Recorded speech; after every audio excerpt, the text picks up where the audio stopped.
Bonjour à tous, les éditions techniques de l'ingénieur sont ravis de vous accueillir pour la web découverte CETIM Academy, initiation à la propreté des pièces mécaniques. Avant de commencer, je tiens à vous rappeler que toutes les conférences en ligne sont enregistrées et disponibles ensuite gratuitement. Il suffit de vous rendre sur le site de Technique de l'ingénieur, cliquez sur l'onglet Magazine d'actualité, puis les conférences en ligne. Vous pourrez retrouver le replay de ce webinaire d'ici quelques jours. Aujourd'hui, en partenariat avec le CETIM, nous allons parler initiation à la propreté des pièces mécaniques. Dans de nombreux secteurs, les donneurs d'ordre et les équipementiers n'hésitent plus à imposer des exigences de propreté des pièces.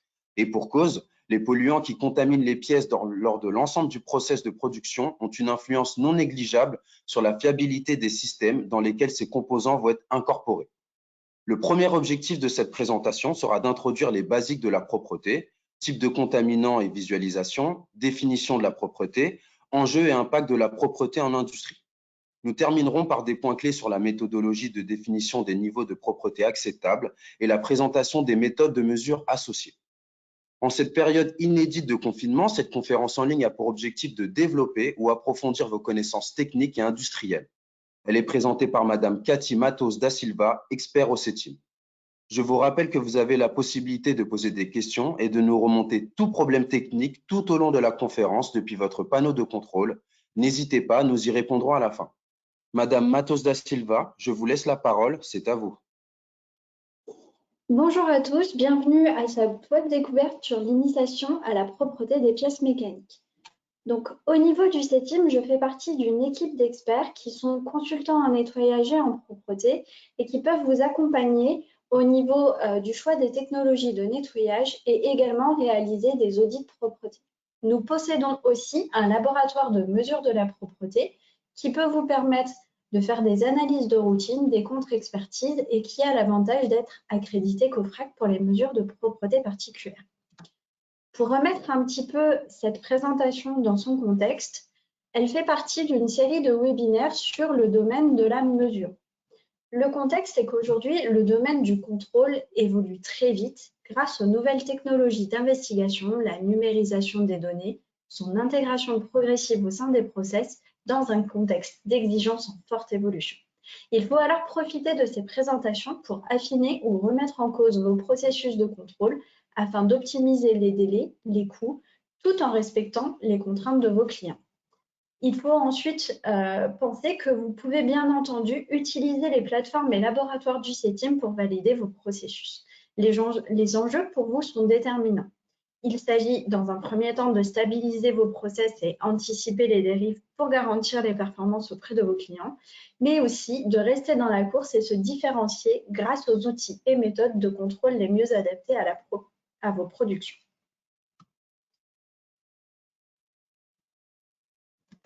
Comme expliqué en début de présentation, nous allons d'abord commencer par définir ce qu'est la propreté avant de voir quels enjeux sont associés à ces contaminants, comment sont définies ces exigences, comment on va mesurer cette propreté. Donc pour commencer sur qu'est-ce que la propreté, ce qu'il faut savoir, c'est que si vous cherchez dans un dictionnaire la définition de la propreté, on va vous dire que la propreté, c'est la netteté, la qualité de ce qui est exempt de saleté. Donc, en gros, ça ne vous aide pas beaucoup. On vous dit que ce qui est propre, c'est ce qui n'est pas sale. Nous préférons donc parler de niveau de propreté d'une pièce ou d'un ensemble. Ce niveau de propreté, c'est une quantité couplée à une nature de contaminant qu'on va trouver sur une surface à contrôler. Bien entendu, il va falloir, avec ces niveaux, définir des quantités acceptables ou non en fonction des applications et enjeux, notamment la fonction du produit. Un exemple très simple pour comprendre ceci est le niveau de propreté que vous attendez pour une chambre d'étudiant par rapport à celui que vous attendriez pour un bloc opératoire. Ce qui peut vous paraître propre dans un cas ne vous paraîtra pas propre dans l'autre. Je vous ai dit que les niveaux de propreté étaient liés à des contaminants, mais quels peuvent être ces contaminants? Ce qu'il faut savoir, c'est que ces contaminants peuvent être très variés. Il peut s'agir de copeaux de fabrication, de liquides issus de vos procédés de fabrication, ou de bactéries, de poussière ambiante, des résidus d'eau, des particules ambiantes provenant potentiellement d'autres process de l'atelier. Il peut s'agir de virus, de rouille, de levure, d'huile, ou de moisissures ou encore des fibres textiles. En fait, tous ces contaminants vont être regroupés en 3 grandes familles. Il s'agit des microbes dans un premier temps, donc tout ce qui concerne la propreté microbiologique, bactériologique. Dans un second temps, tout ce qui va considérer la propreté chimique, c'est-à-dire que le contaminant est dangereux par sa nature chimique plus que par sa forme. Et enfin, ce qui va considérer comme étant des particules, donc la propreté particulière, où là, c'est la forme solide du contaminant qui est dangereuse plus que sa nature. Donc en fait, on va distinguer 3 familles de propreté selon la nature des contaminants: la propreté microbiologique, la propreté chimique et la propreté particulière. Quand je vous dis qu'on va parler de particules ou de microbes, la première question qu'on peut alors se poser, c'est de quelle quantité parle-t-on? En effet, il faut savoir que lorsqu'on vous demande de faire des mesures de propreté particulières, les masses qui sont mises en jeu peuvent être très faibles.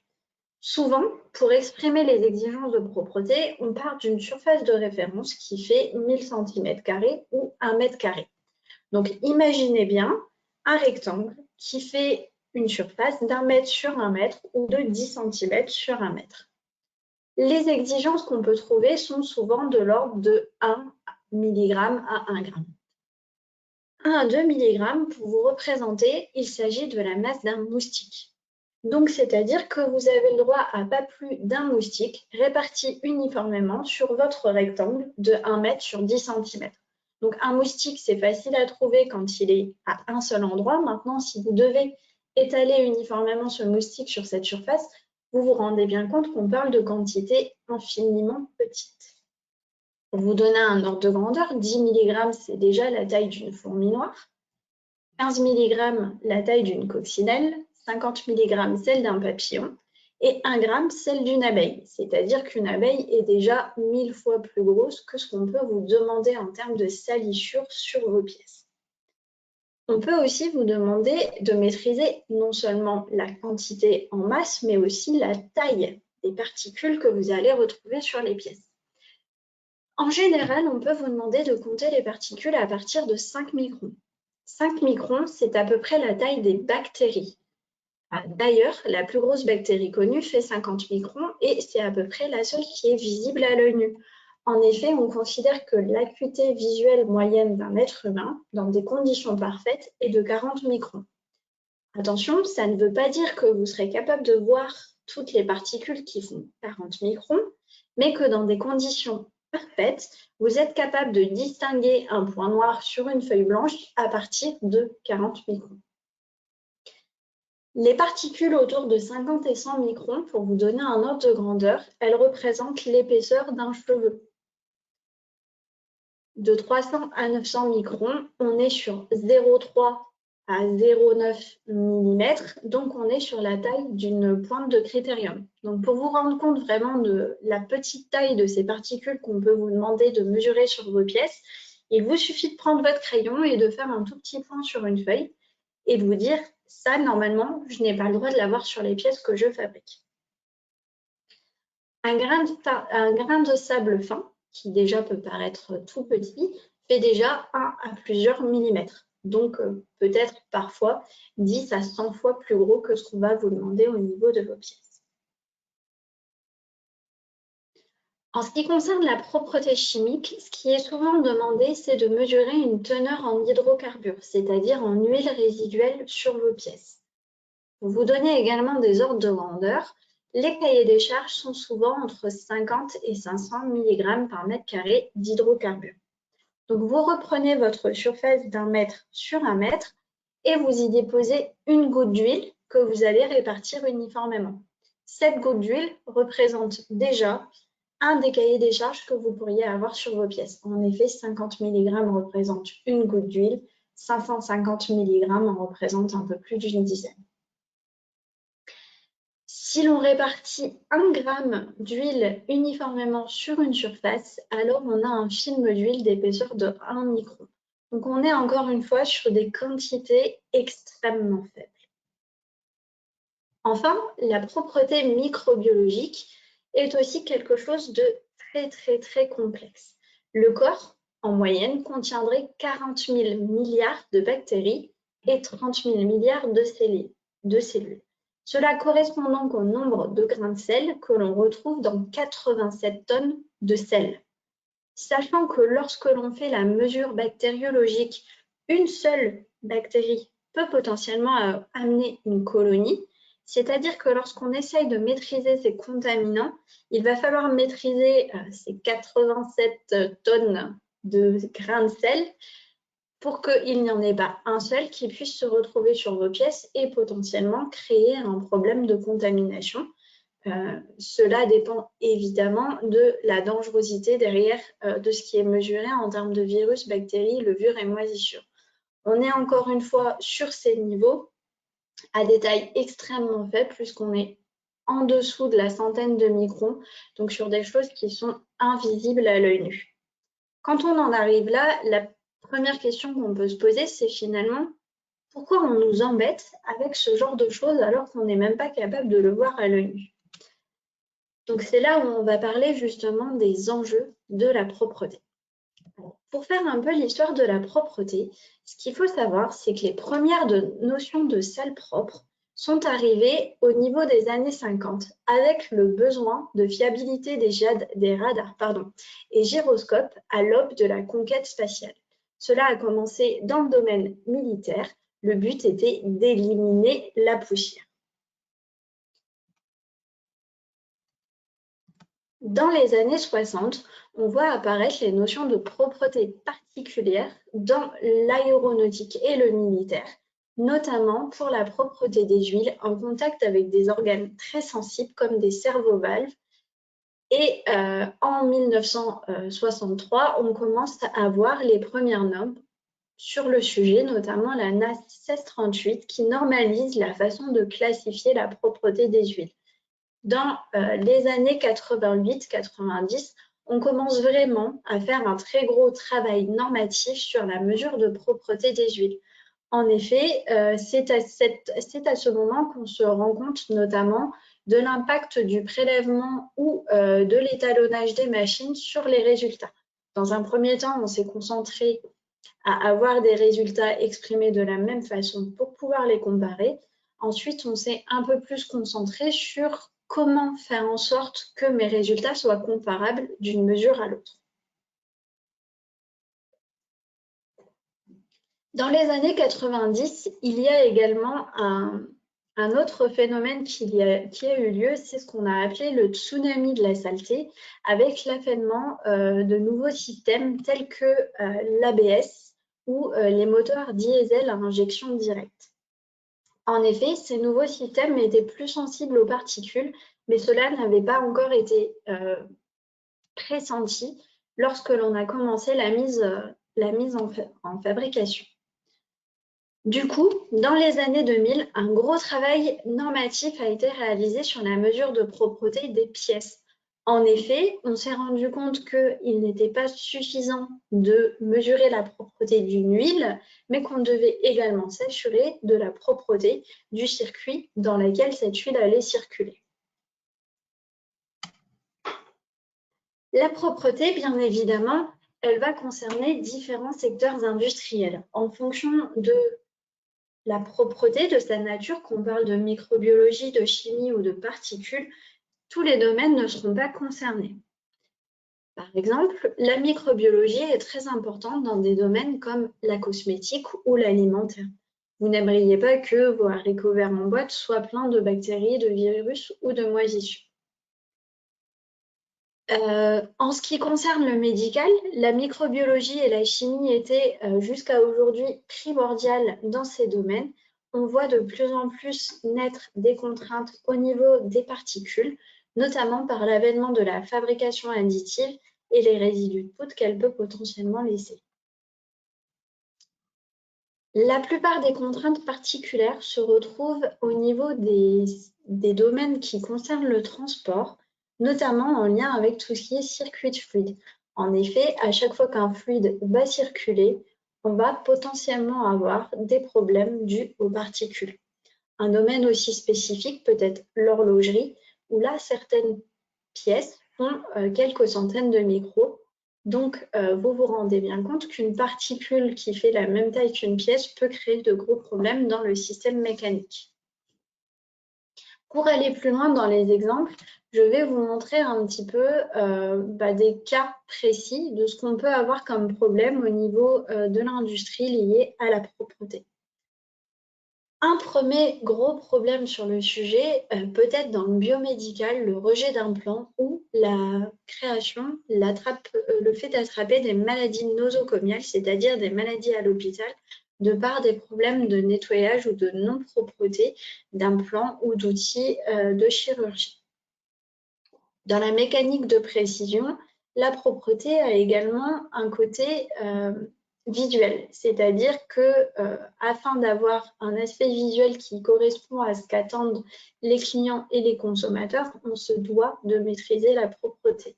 Imaginez une montre à plusieurs dizaines de milliers d'euros, vous n'aimeriez pas avoir une petite tache ou un petit défaut au niveau des traitements de surface. Il s'agit également d'avoir des performances de produits optiques, des produits de laser ou des produits de vision. On n'aimerait pas confondre un bâtiment et une particule présente sur un capteur. Dans l'aéronautique, l'agricole et les travaux publics, il s'agit très souvent de circuits hydrauliques défectueux et donc de fuites ou de casse de ces circuits liés à des particules. Il y a des domaines où ces particules peuvent être encore plus impactantes. Prenons le cas de l'aérospatial.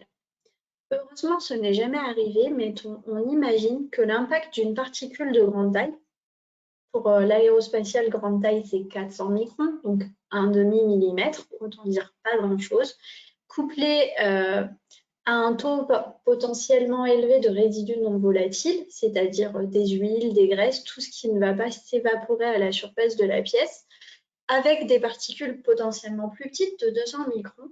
Si tout ça, ça se retrouve dans le circuit oxygène liquide d'un moteur de fusée, alors on aurait une auto-inflammation du LOX, c'est-à-dire du carburant de la fusée, qui va conduire à l'explosion de la totalité des carburants. On imagine que cela causerait une destruction entière du pas de tir avec des retombées à plus de 5 km. De même, on parle beaucoup aujourd'hui des respirateurs et du médical. Il faut savoir que tout ça concerne en fait des circuits de gaz oxydants. En effet, l'oxygène peut avoir des réactions explosives très dangereuses en contact de très faibles quantités d'huile ou d'impact de particules.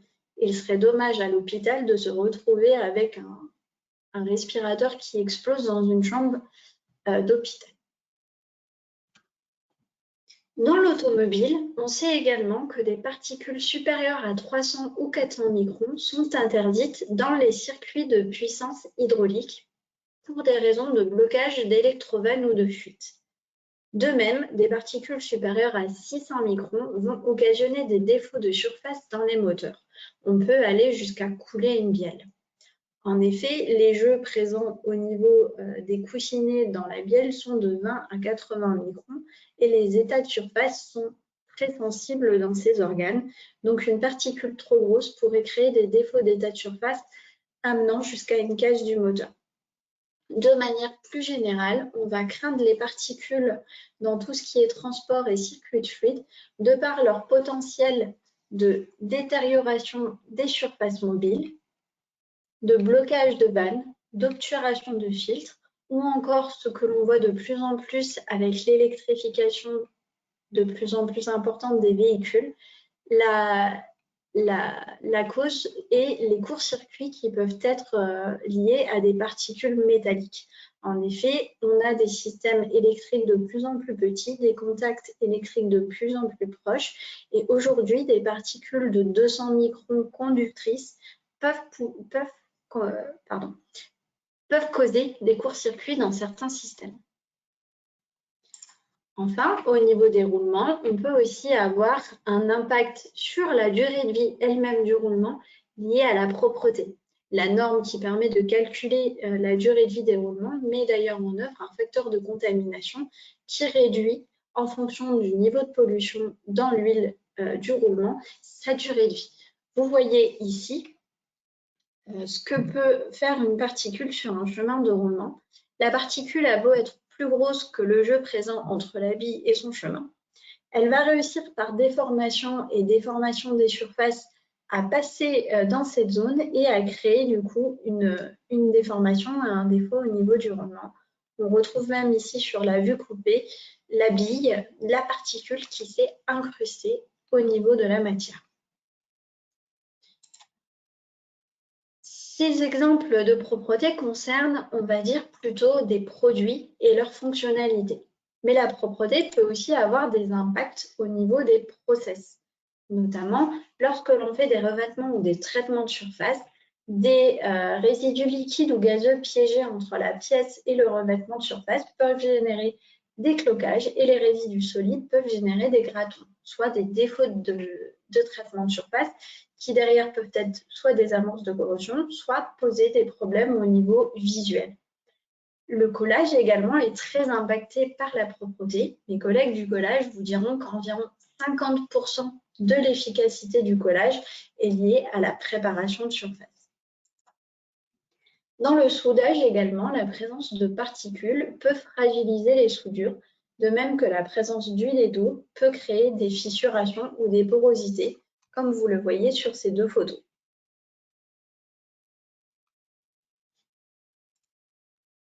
Ce qu'il faut retenir, c'est qu'en fait, la propreté est souvent une question de fiabilité. En effet, on peut avoir des dégradations de performance, des accidents, des pannes ou aussi des conséquences financières de planning d'image de marque. Donc, ces exigences de procédé, elles sont là parce que l'on a des contraintes fonctionnelles au niveau des produits ou des contraintes techniques au niveau des procédés. Le gros problème de cette cote propreté est qu'elle est très spécifique en comparaison d'autres cotes qui peuvent être mesurées sur les pièces. En effet, la propreté est avant tout très difficile à détecter. Je vous l'ai dit, on parle de quantités infinitésimales que l'on n'est pas capable d'estimer à l'œil nu et qu'il est encore aujourd'hui difficile de mesurer en ligne. La propreté est donc difficile à mesurer entièrement a posteriori par un contrôle ou par un essai. Le deuxième problème, c'est qu'il n'y a pas de signe avant-coureur, c'est-à-dire que les conséquences de la propreté, donc de la non-propreté, ne se verront qu'à l'utilisation du système ou du composant et pas avant. Enfin, la grosse difficulté de cette propreté, c'est qu'elle est très difficile à maîtriser. En effet, les contaminants sont des effets secondaires. On ne fabrique pas volontairement des particules, des bactéries ou des produits chimiques pour salir les pièces. Donc, comme ces contaminants ne sont pas introduits volontairement et qu'ils évoluent dans le temps, c'est-à-dire qu'une huile peut sécher, une graisse peut durcir, ils vont être très difficiles à maîtriser, d'autant que les sources de contaminants dans une entreprise sont très nombreuses. On parle souvent des particules générées par les process, mais il faut savoir que les contaminants peuvent venir des personnes, des opérateurs, des particules présentes sur les vêtements, sur les mains, dans les cheveux, de l'air ambiant qui véhicule soit des particules extérieures, soit des particules de process qui peuvent être à côté de celui qui sert à fabriquer votre pièce. Une fois qu'on a dit tout ça, la question qui se pose, c'est du coup comment je formalise des exigences propreté. Ce qu'il faut savoir, c'est qu'en fonction de votre domaine, il n'existe pas forcément de contraintes normatives. Au niveau de la cryogénie, donc c'est-à-dire de l'utilisation de gaz oxydants comme l'oxygène, des matériels d'anesthésie respiratoire et également d'anciennes normes de validation du nettoyage pour les implants orthopédiques, on retrouvait directement dans les documents normatifs des valeurs d'exigence de propreté particulière, de propreté chimique ou de propreté microbiologique. Malheureusement, dans tous les autres domaines, comme l'automobile, l'hydraulique ou l'aéronautique, nous ne retrouvons pas de normes internationales au sens ISO, NF ou EN du terme, qui vous donnent des valeurs précises, des niveaux à atteindre en fonction des systèmes. Donc, ces exigences propreté, elles vont passer par des cahiers des charges propreté. Ces cahiers des charges vont définir les valeurs de niveau de propreté pour une pièce et vont bien entendu devoir tenir compte des contraintes techniques et des impacts de la non-propreté dans le système final. Si l'on vous demande de respecter de la propreté et qu'on vous donne un cahier des charges, il y a 4 éléments essentiels que nous devons trouver dans le cahier des charges qui vous est fourni. La première chose, c'est évidemment l'exigence propreté. Et cette exigence propreté, elle doit être définie de manière claire à travers une quantité et une nature de pollution à quantifier. C'est-à-dire que vous devez tout de suite vous inquiéter et refuser un cahier des charges qui vous dirait pièce propre, pièce exempte de particules. En effet, cela n'est pas quantifié et donc il sera très difficile de mesurer et de garantir que vous tenez le cahier des charges. De même, il faut garder en tête que le zéro particule ou le zéro pollution n'existe pas. Il est impossible de vous demander de ne pas avoir du tout d'huile ou pas du tout de particules sur vos pièces. À l'échelle microgrammes, milligrammes ou nanogrammes, on va toujours retrouver des polluants. D'où l'importance d'avoir une quantité et un seuil pour définir l'exigence de propreté dont vous avez besoin. La deuxième information qui va être très importante de trouver dans votre cahier des charges, ce sera la méthode d'analyse à utiliser, voire une norme de référence. En effet, on sait très bien aujourd'hui qu'en fonction de la méthode qui est utilisée, le résultat peut varier énormément. Si cette méthode n'est pas imposée dans votre cahier des charges, cela risque de créer des conflits entre vous et vos donneurs d'ordre ou vos fournisseurs, puisque vous pourriez ne pas mesurer les choses de la même façon et donc, pour une pièce donnée, trouver des résultats totalement différents qui peuvent passer dans un cas d'une pièce conforme à une pièce non conforme. La troisième info à trouver, c'est la surface à analyser, c'est-à-dire sur votre composant ou sur votre ensemble, est-ce que toutes les zones doivent être propres ou est-ce que seulement certaines zones doivent être mesurées? Je prends un exemple simple qui est une tuyauterie.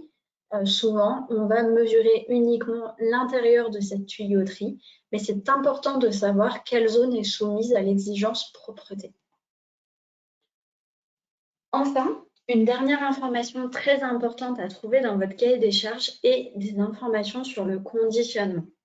En effet, le conditionnement, c'est la dernière chose qui va être en contact avec votre composant.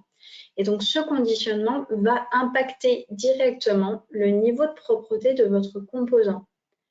Un conditionnement non adapté peut anéantir tous vos efforts pour garantir la propreté d'une pièce.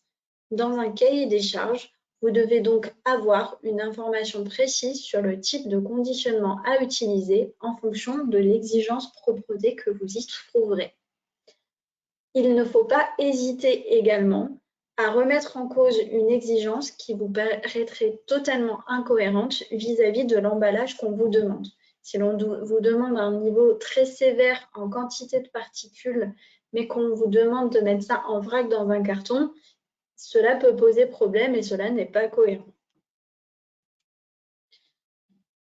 Les résultats, lorsqu'on fait des mesures, peuvent être exprimés de plusieurs façons et donc les spécifications propreté qui en découlent vont être exprimées également de plusieurs façons. Les teneurs en hydrocarbures ou propreté chimique sont souvent exprimées en milligrammes par unité de surface ou milligrammes par pièce. On peut également utiliser la tension de surface en din ou newton-mètre par centimètre. Le désavantage de ce résultat est qu'il est fortement influencé par la nature des matériaux et de l'état de surface. Donc, une tension de surface donnée pour un niveau de propreté ne sera pas le même en fonction du matériau et de la rugosité. On ne peut donc pas répercuter une tension de surface sur un alu directement sur un acier en considérant qu'ils auront le même niveau de propreté.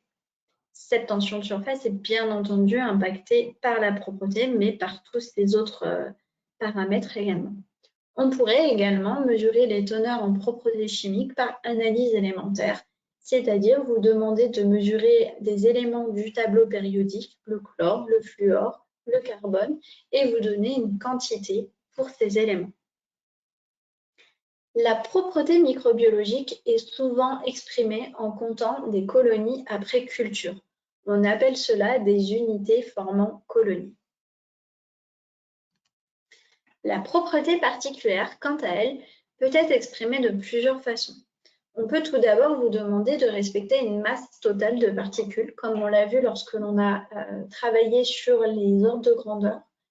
On peut vous exiger uniquement la taille de la plus grande particule présente ou aller jusqu'à vous demander un comptage complet des particules par classe de taille. Par exemple, vous dire qu'entre 150 et 200 microns, on autorise 2500 particules, qu'au-dessus de 600 microns, on autorise 5 particules.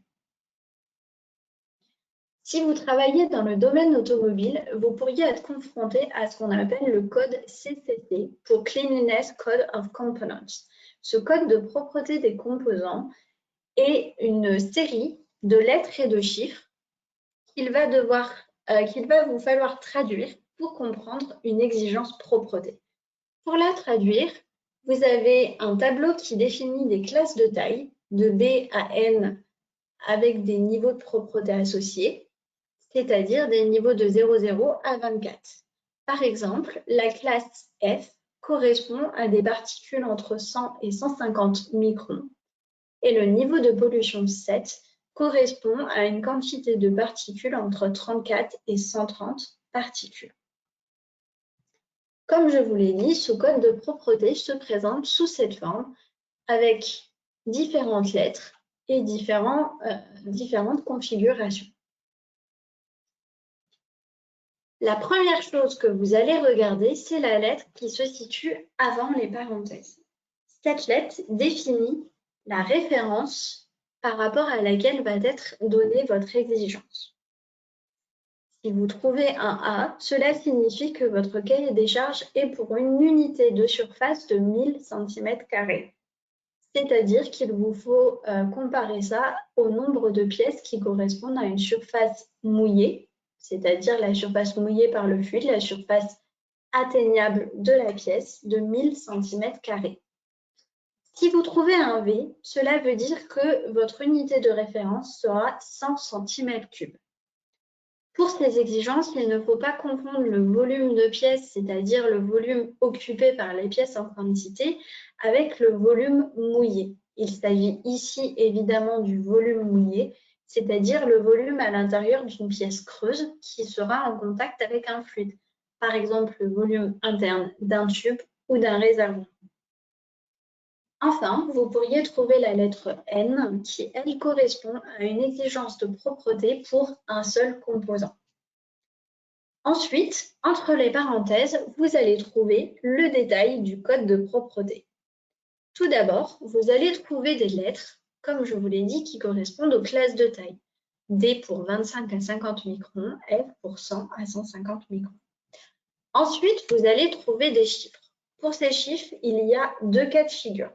Si votre unité de référence est A ou V, c'est-à-dire une surface ou un volume, ces chiffres correspondent au niveau de pollution que l'on a vu dans le slide d'avant, c'est-à-dire le niveau 8 correspond de 130 à 250 particules, le niveau 0 de 0 à 1 particule.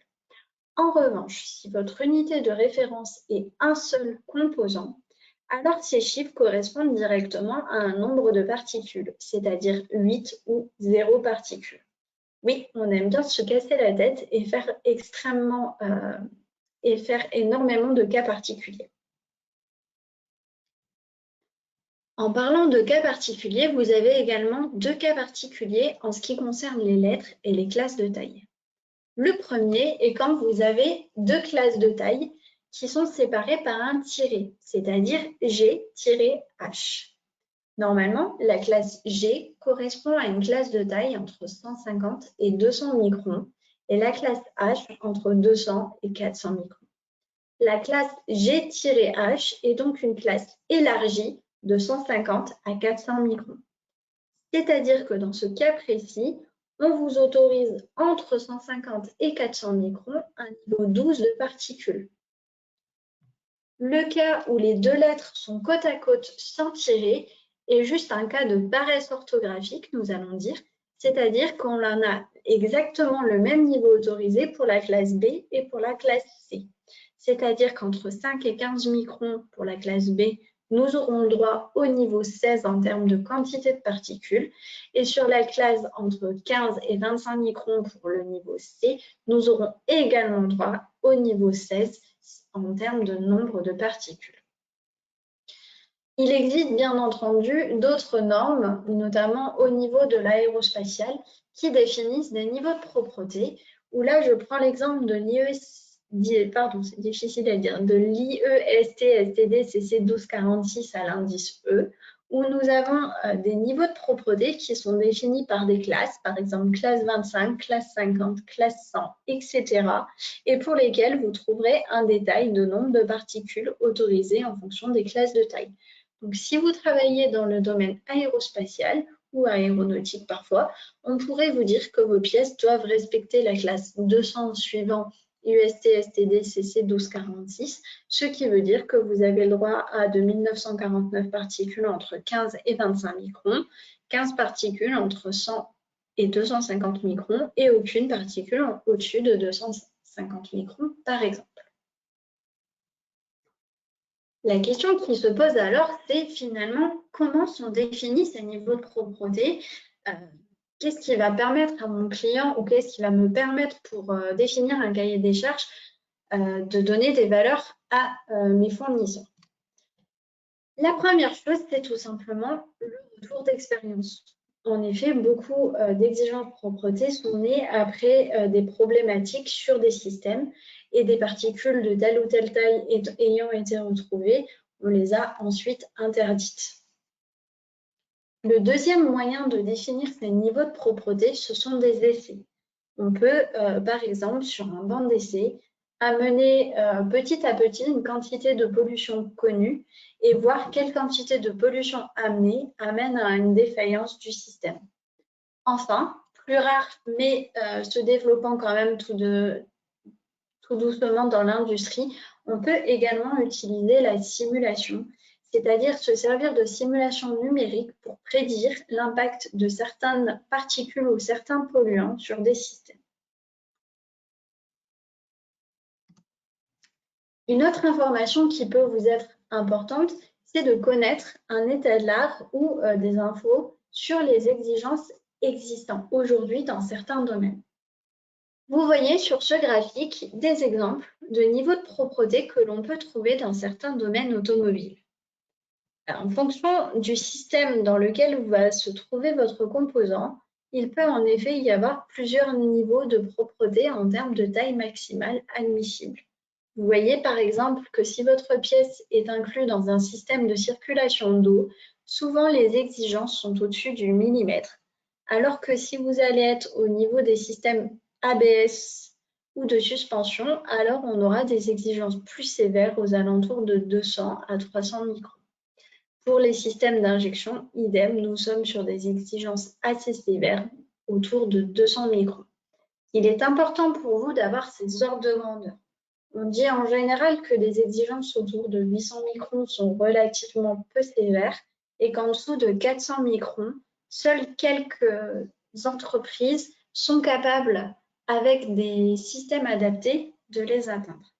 Il faut aussi bien garder en tête que plus un niveau de propreté est sévère, plus cela va avoir un impact au niveau budgétaire, que ce soit au niveau des coûts des investissements, mais aussi du temps et de l'organisation à mettre en place. Si je parle d'autres domaines, ce que l'on peut trouver également comme exemple, c'est par exemple 0,5 mg d'huile sur un implant orthopédique. Ce sont les valeurs qui étaient préconisées dans les anciennes normes de qualification du nettoyage. Pour la compatibilité oxygène dans le médical, il y a deux grandes exigences qui existent en fonction de la pression d'utilisation. Soit nous avons 550 mg par mètre carré, soit nous avons 200 mg par mètre carré, plus aucune particule supérieure à 100 microns.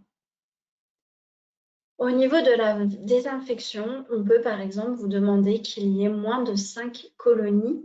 Donc, évidemment, on va parler ici de colonies de germes non pathogènes et les colonies de germes pathogènes sont bien entendu interdites.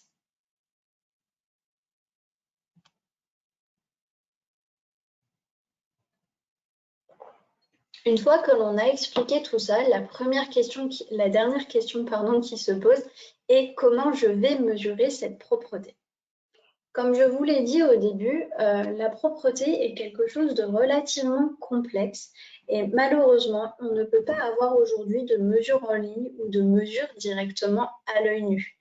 Vous imaginez que des particules très petites, si en plus elles font la même couleur que votre composant, ne vont pas être du tout détectables.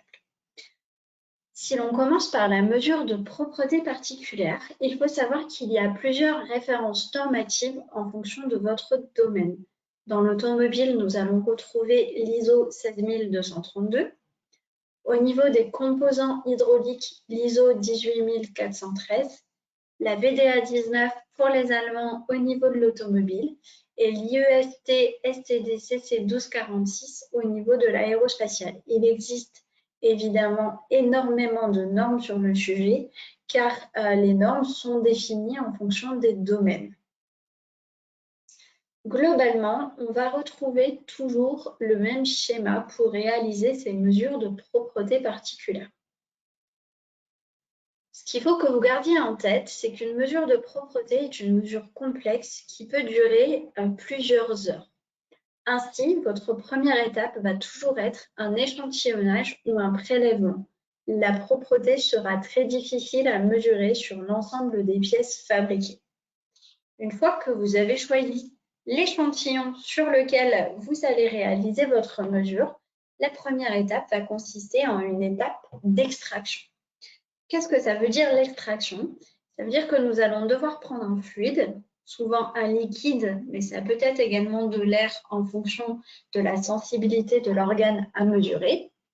Et ce liquide, vous allez vous en servir pour récolter les particules qui sont sur votre composant à analyser. Donc, vous allez récolter toutes ces particules et vous retrouver avec un fluide chargé en particules. Et là, souvent, vous avez deux voies qui s'ouvrent à vous. Soit vous allez filtrer ce fluide sur une membrane, soit vous allez le mesurer directement. Au niveau de l'automobile ou des domaines où les particules à mesurer font plus de 50 microns, c'est-à-dire la grande majorité des domaines, on va préférer la filtration à la mesure directe puisque celle-ci est plus fiable et permet de faire d'autres analyses derrière. Donc, vous allez avoir une membrane qui a une porosité qui se présente sous la forme d'un disque de papier et vous allez faire passer à travers de cette membrane un liquide qui est votre fluide chargé de particules. En faisant passer votre fluide à travers la membrane, le liquide va traverser la membrane et les particules vont être arrêtées. Vous allez donc vous retrouver avec une membrane sur lesquelles vont être déposées les particules que vous avez récoltées de vos composants. Une fois cela fait, vous allez pouvoir directement peser la quantité de particules en faisant une différence de masse de votre membrane avant filtration et après filtration, réaliser des comptages avec souvent des logiciels automatisés de détection de particules où vous allez avec un microscope, un scanner, un monozoom ou tout autre système d'acquisition visuelle d'images pouvoir traiter les images et détecter et mesurer directement les particules, soit en les comptant, soit en mesurant uniquement la taille de la plus grosse particule. L'avantage de cette filtration et de cette membrane, c'est que vous allez également pouvoir passer par une étape d'analyse de la nature des particules présentes. C'est-à-dire qu'avec des outils comme un microscope électronique à balayage avec un système EDS adapté ou alors de la micro-infrarouge, de la Raman, c'est-à-dire plein de technologies qui servent à faire de la mesure de matériaux au niveau chimique, vous allez pouvoir déterminer la nature de l'ensemble des particules que vous allez récolter. Cela peut être très important car vos cahiers des charges peuvent également être spécifiques à une nature de particules. Je prends l'exemple que l'on a vu tout à l'heure où on parlait de détérioration des surfaces mobiles. Souvent, cela est dû à la dureté des particules.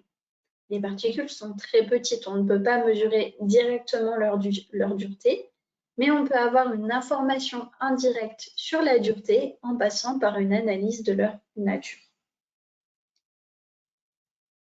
Pour être sûr que l'on ne raconte pas n'importe quoi lorsque l'on fait cette mesure, il y a 2 étapes importantes pour garantir la pertinence des résultats.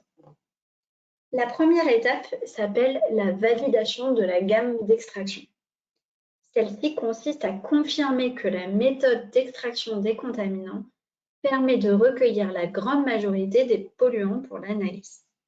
Normalement, cette validation, vous ne l'effectuez qu'une seule fois par référence de pièce et ensuite, cette méthode validée va vous permettre d'être utilisée de manière à faire des analyses de routine pour cette même référence de pièce.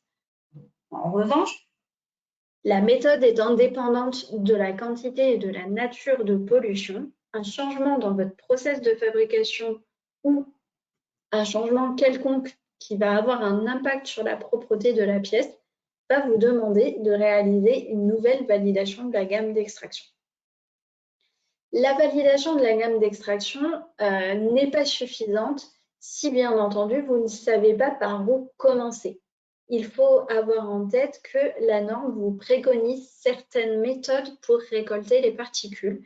Souvent, on retrouve de l'aspersion, c'est-à-dire qu'on va projeter un liquide sous pression à la surface de la pièce pour récolter les particules. On va pouvoir utiliser les ultrasons, c'est-à-dire qu'on immerge les pièces dans un liquide et on soumet tout ça aux vibrations ultrasonores. On peut également utiliser l'agitation. Attention, l'agitation ne consiste pas à mettre des composants dans un récipient et à secouer.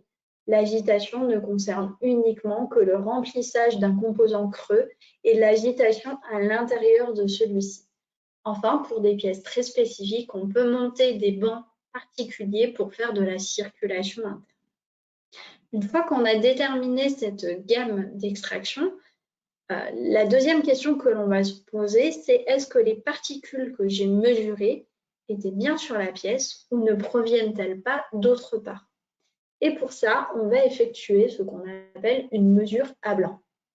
Cette mesure, en fait, elle va simuler l'analyse en utilisant tout le matériel que l'on aurait utilisé, sauf la pièce. Elle va ainsi permettre de quantifier toutes les particules qui sont apportées par l'environnement, par le matériel, les manipulations.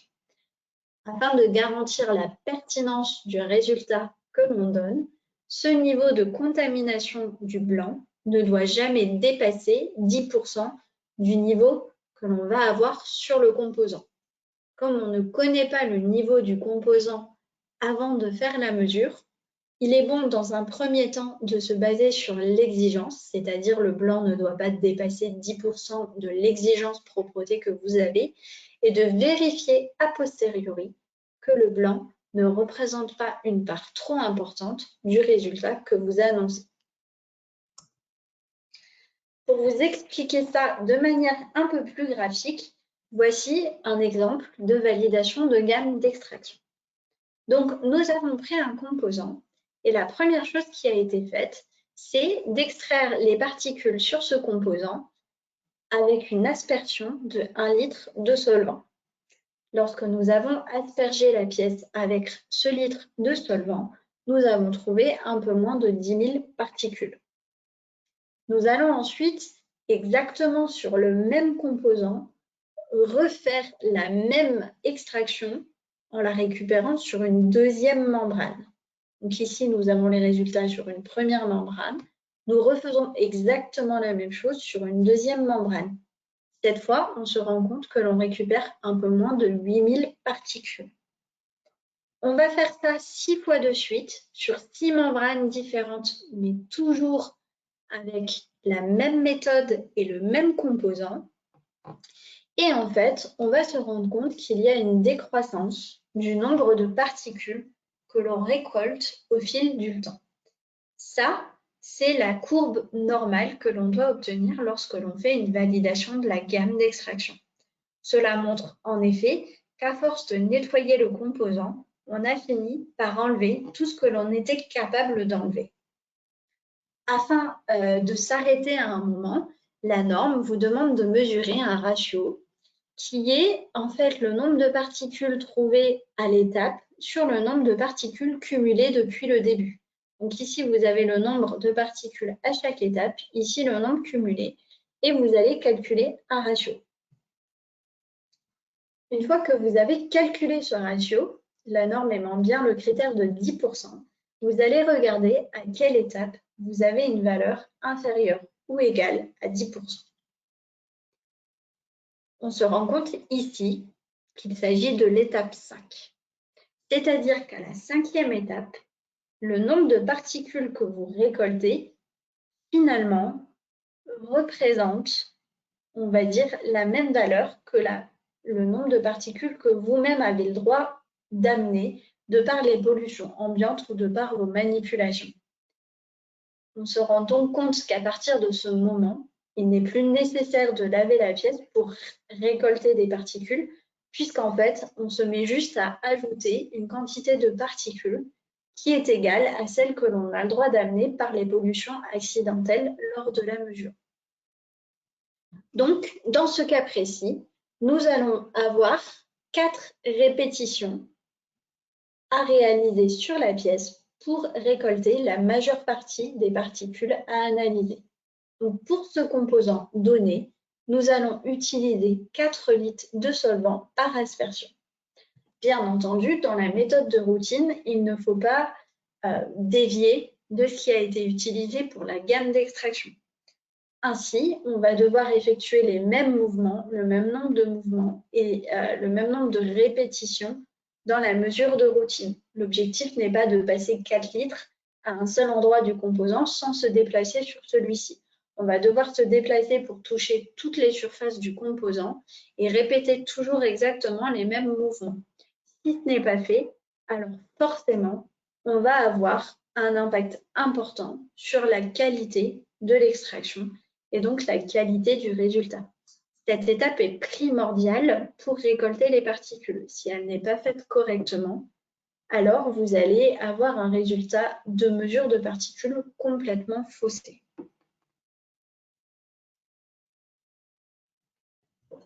Les étapes de pesée et de comptage sont aujourd'hui un peu plus faciles pour les industriels car il existe des systèmes automatisés avec des logiciels qui font presque tout pour vous.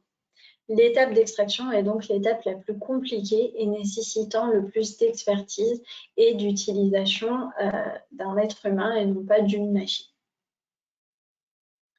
Lorsque l'on cherche à mesurer un taux d'hydrocarbures, finalement, on va rester sur des schémas de principe identiques.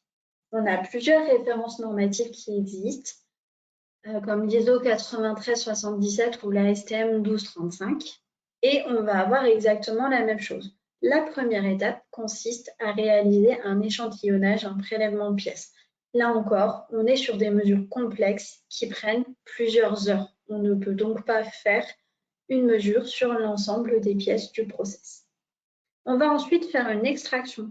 Là, le principe sera d'utiliser le pouvoir solvant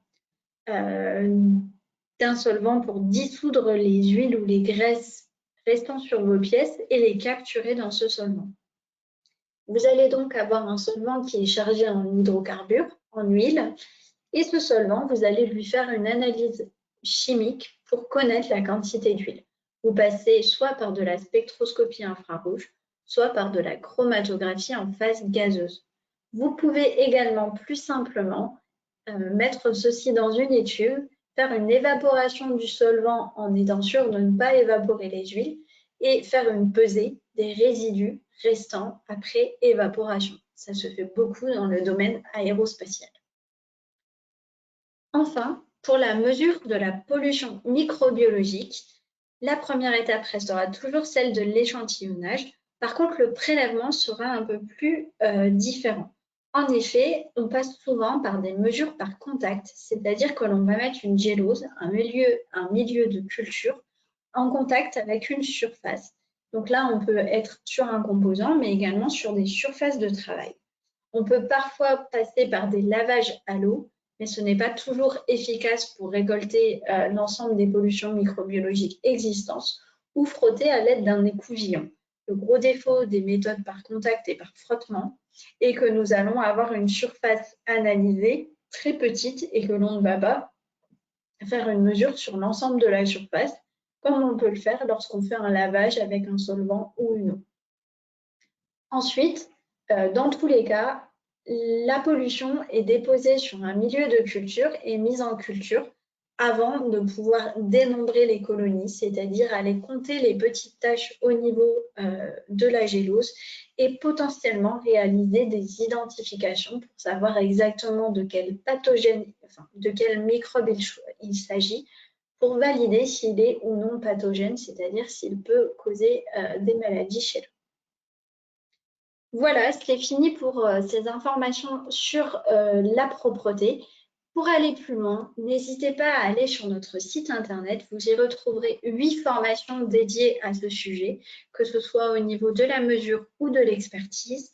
Il y a également de nombreux événements sur le sujet proposés dans notre agenda, de nombreux documents à lire au niveau de notre Mécatech, des guides de bonne pratique, des résultats d'action collective, notre chaîne YouTube avec la présentation de témoignages ou de notre nouvelle salle blanche, une fiche résumant tous nos accompagnements individuels et bien entendu, nous avons une communauté CETIM et une communauté propreté sur LinkedIn sur laquelle nous serons ravis de vous rejoindre. Merci de votre attention. Merci Madame Matos da Silva pour cette excellente présentation. Tout de suite, nous allons passer aux questions-réponses. N'hésitez pas à nous soumettre toutes vos questions depuis votre panneau de contrôle. Nous tenterons d'y répondre. Première question, Madame, a-t-on besoin d'une salle blanche pour faire des pièces propres? Non, nous n'avons pas forcément toujours besoin d'une salle blanche. C'est une idée communément répandue où l'on pense que le fait de demander des pièces propres va nécessiter d'avoir une salle blanche. Cela n'est pas vrai et peut parfois vous coûter très cher, voire être contre-productif.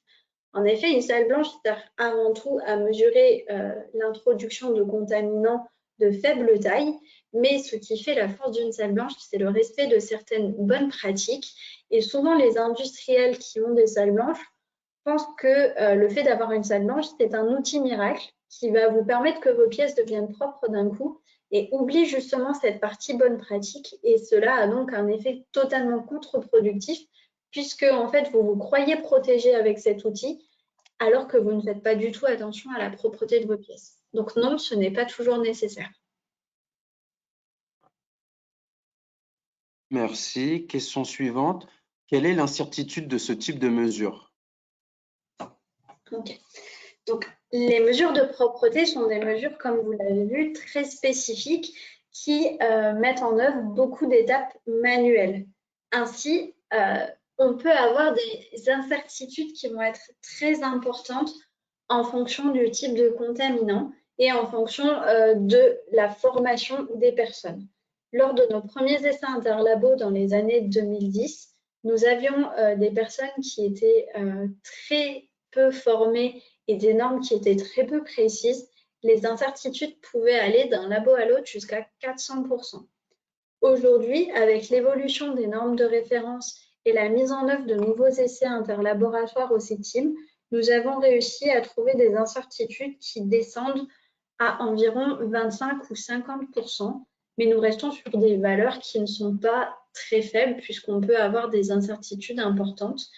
Cela doit être compensé en général par une bonne formation des opérateurs et surtout une bonne vigilance à ce qui est réalisé et de ne pas faire trop confiance à la machine et de vérifier les résultats. Merci pour cette réponse, Madame. On va attendre quelques secondes. Quel est l'intérêt de faire appel à un laboratoire COFRAC? Alors, l'intérêt de l'accréditation COFRAC, en fait, c'est une sécurité sur la qualité de ce qui vous est livré. Le COFRAC, en fait, c'est le suivi d'une norme qui est l'ISO 17025, qui vous donne un certain nombre de bonnes pratiques à respecter au niveau à la fois administratif, traçabilité, mais aussi au niveau des compétences des personnes. C'est-à-dire qu'on vous impose de bien suivre les compétences et de garantir la compétence des personnes qui réalisent les mesures. Et surtout, le COFRAC, qui est un organisme français, vient nous auditer régulièrement pour vérifier que l'on respecte bien ces règles et garantir la qualité des mesures. Donc, le petit logo COFRAC sur un rapport, en général, vous rassure sur la qualité de ce qui est produit. Merci Madame pour cette réponse. On va attendre quelques secondes pour voir si quelqu'un a une autre question à vous poser. Sinon, on va conclure tranquillement cette excellente présentation.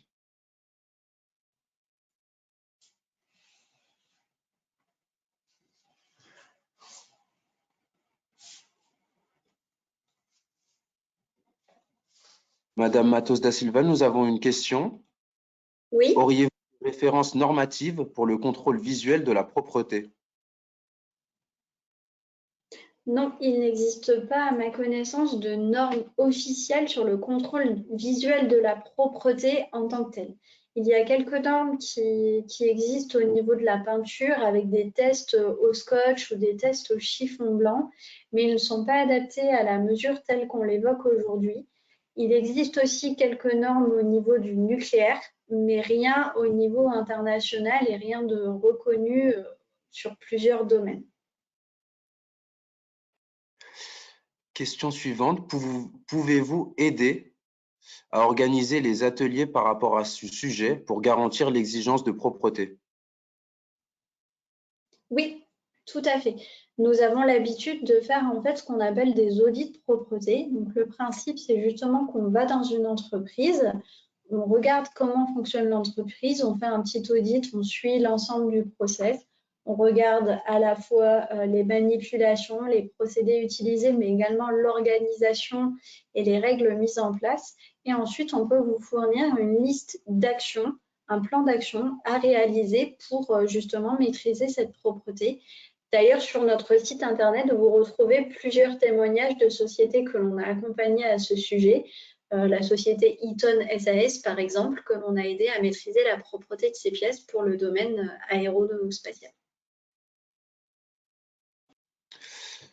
Merci Madame pour cette réponse. Existe-t-il des niveaux de propreté et des méthodes de contrôle de la propreté aux contaminants gras avant mise en peinture? Alors, pour les niveaux de propreté aux contaminants gras, en fait, on va se rapprocher de ce que j'ai décrit dans ma présentation comme étant la teneur en hydrocarbures. Donc, c'est ce que vous voyez ici sur le slide que j'ai réaffiché. Les normes qui existent sont des normes, on va dire, génériques sur la mesure de la quantité. Il existe aussi des normes avant peinture qui, elles, se rapprocheront plutôt de ce que j'ai évoqué au tout début comme étant la tension de surface. En effet, quand on fait de la peinture, ce qui nous intéresse, c'est l'accroche de la peinture sur la surface. Et celle-ci est très caractéristique, la tension de surface est très caractéristique justement de la capacité que va avoir la peinture à accrocher la surface. Ainsi, il est plus simple de parler de manière générale d'une tension de surface que d'une quantité de gras, puisque même si le gras est maîtrisé, il pourrait y avoir d'autres phénomènes qui vont empêcher la peinture de bien adhérer. En revanche, nous n'avons pas aujourd'hui de connaissance de niveau prédéfini pour mettre telle ou telle peinture. On reste aujourd'hui sur du visuel et de l'expérimental. Merci Madame. Question. Quels sont les moyens à disposition au CETIM? Donc, au CETIM, nous avons à disposition une salle blanche qui nous permet de limiter les contaminants que nous apportons lorsque nous faisons les mesures. Nous avons 2 postes pour réaliser les extractions et 2 postes pour réaliser les comptages au niveau des particules. Nous avons également un spectromètre infrarouge et une chromatographie en phase gazeuse et des balances de précision pour effectuer l'ensemble des mesures de teneur d'hydrocarbures en fonction de la méthode qui est choisie. Et nous travaillons avec un partenariat sur des laboratoires pour effectuer les mesures microbiologiques quand c'est nécessaire. Merci Madame pour cette réponse. Nous attendons encore une question et il sera temps de conclure cet excellent webinaire.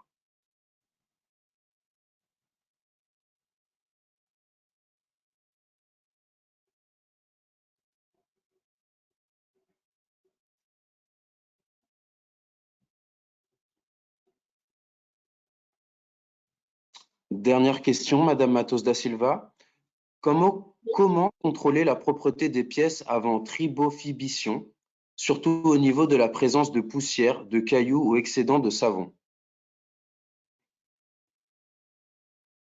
Tout dépend de la quantité de contaminants que l'on va vouloir mesurer. Si l'on reste dans des contaminants relativement maîtrisés, alors il va falloir vous rapprocher des méthodes que j'ai décrites ici dans cette présentation, à savoir tout simplement faire une extraction et mesurer les particules après filtration, ou faire une extraction et mesurer les teneurs en gras qui peuvent s'apparenter parfois à des savons, ou en changeant les méthodes d'analyse, on va pouvoir aller mesurer les résidus de savon directement dans un fluide.